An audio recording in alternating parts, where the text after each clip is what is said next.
neurocirurgião, o Dr. Leonardo Lourenço. Ele está lançando o livro Síndrome do Gênio da Lâmpada, como não se tornar prisioneiro dos pedidos dos outros. O livro que sai pela editora Labrador.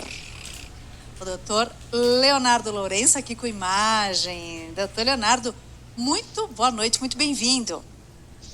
Muito boa noite, muito obrigado pelo convite. É sempre uma grande satisfação estar aqui com os ouvintes da CBN e poder bater um papo contigo, Tânia. Muito obrigado. Eu que agradeço. Eu tive a honra de ler com antecedência o livro antes da publicação. Eu escrevi a orelha do livro, recomendando a leitura. Deixa eu mostrar o livro aqui, essa câmera aqui, ó. Olha que legal. É bem legal, é um livro que dá umas chaves aqui para a gente se libertar, né? Mudar o nosso padrão mental, caso não esteja legal. Bom, vamos começar, vamos entender aqui, né, doutor Leonardo Lourenço? A figura do gênio da lâmpada. O que é a síndrome do gênio da lâmpada?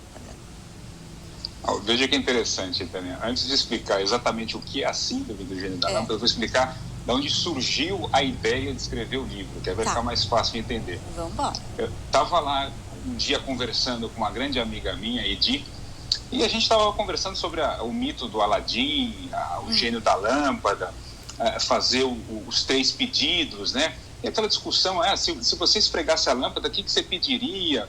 E eu pensando lá, sempre pensei isso comigo, será que eu pediria a paz mundial? Será que eu faria os 3 pedidos? Será que eu faria só 2, só 1? Será que eu pediria coisas para mim, para os outros? E na discussão, eu percebi uma coisa que caiu minha ficha na hora, quando eu percebi que eu nunca tinha me colocado no lugar do gênio da lâmpada. A gente sempre tem uma tendência a ir para o lado do protagonista da história, né? E o gênio da lâmpada, exatamente, que é quem faz os pedidos. E aí a gente, às vezes, tem essa dificuldade de se colocar no lugar do coadjuvante. E eu lembrei imediatamente de uma outra amiga, que aliás, ela é contadora profissional de histórias, a Diana, e ela sempre comenta, perceba que em toda história, em todo conto, em toda narrativa, quanto mais você se coloca no lugar dos personagens todos, não daquele que se identifica rapidamente só com o herói, às vezes você tem traços do vilão também, às vezes você tem traços do coadjuvante, e aquilo caiu a chave naquele momento.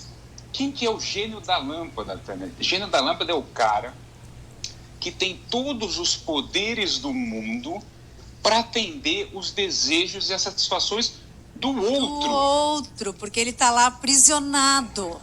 Exato, mas justamente por isso ele não tem liberdade para atender os próprios anseios, fica aprisionado nessa lâmpada e não consegue se libertar dessa maldição. E daí que veio a ideia, então, de escrever sobre este tema. Porque, veja, eu me identifiquei na hora, quando a ficha caiu, eu falei, putz, eu passo décadas da minha vida em várias lâmpadas aprisionado, tentando agradar, tentando atender solicitações e desejos, e quanto eu não privo da minha liberdade e não sofro e a minha felicidade fica comprometida em função disso, né? Então essa foi a ideia de escrever, usando a metáfora do gênio da lâmpada, essa ideia do que é então a síndrome do gênio da lâmpada, ou seja, essa nossa tendência de a qualquer custo tentar agradar, a qualquer custo tentar ser reconhecido, atender às solicitações dos outros, e a gente às vezes hipervaloriza o poder que a gente tem de fazer isso, né? Sim. E acaba se aprisionando nessa situação. Então essa aí foi a ideia de escrever o livro para tratar desses temas.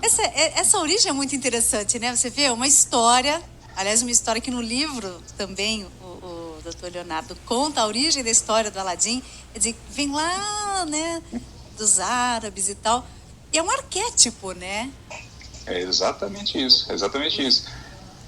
E a gente vai buscando, você falou desse resgate histórico, a gente traz toda essa, para usar o argumento do gênio, a gente foi buscar lá toda a história, né? Da onde vem o tal do gênio da lâmpada? Não é da Disney, né? A Disney usa isso como uma referência lá de trás, começa na cultura árabe pré-muçulmana, depois vem o islamismo e começa a reorganizar a ideia do gênio, inclusive dentro do Alcorão, né? Várias passagens citam a figura do gênio.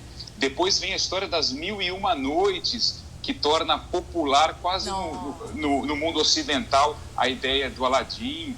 Aí a gente passa pela seriados do século passado. Dini é um gênio. Você lembra de ter assistido? Dini é um gênio? Lembro, cabelinho, né?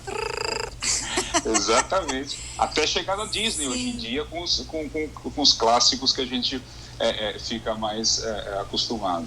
Ó, então, só para o ouvinte entender, o livro do Dr. Leonardo Lourenço, que é a Síndrome do Gênio da Lâmpada, antes de entrarmos na síndrome propriamente dita, antes de falarmos do quanto de gênio da lâmpada nós temos, para entender o formato, tem uma parte que é justamente essa trajetória do personagem, né, dessa imagem do gênio da lâmpada, que é bem interessante, esse resgate das origens.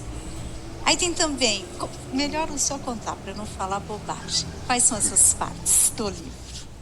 Então, na verdade, a gente, para deixar o livro mais fluido, mais dinâmico, a gente acabou optando por, em cada capítulo, deixar algumas partes, né? Uma delas a gente conta uma história, uma ficção mesmo, para resgatar e coloca o gênio da lâmpada como protagonista dessa história, né? Porque na maioria das histórias todas que a gente foi resgatando, quase nenhuma o gênio é protagonista, ele é sempre secundário, um coadjuvante. Então a gente criou uma narrativa para colocar ele como protagonista, né, para aumentar essa sensação de identificação com o personagem. A gente coloca uma parte em que a gente descreve, então, o argumento mesmo do livro, essa ideia de que a gente se aprisiona facilmente, a gente castra a nossa liberdade, a nossa felicidade em função de querer ficar agradando e atendendo os outros. Tem uma parte desse resgate histórico, né, que serve quase como um documentário, né, de pegar toda essa história do mito do gênio da lâmpada, que vem lá, desde lá de trás até chegar na Disney hoje em dia.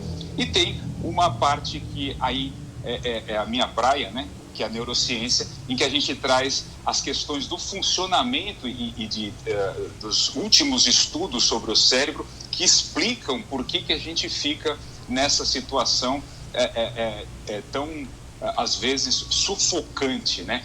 Preso lá dentro da lâmpada mágica, tentando agradar todo mundo. Pois é. Vamos entender por que a gente vai se aprisionando. A Isaura pergunta aqui, mas não seria um comportamento generoso atender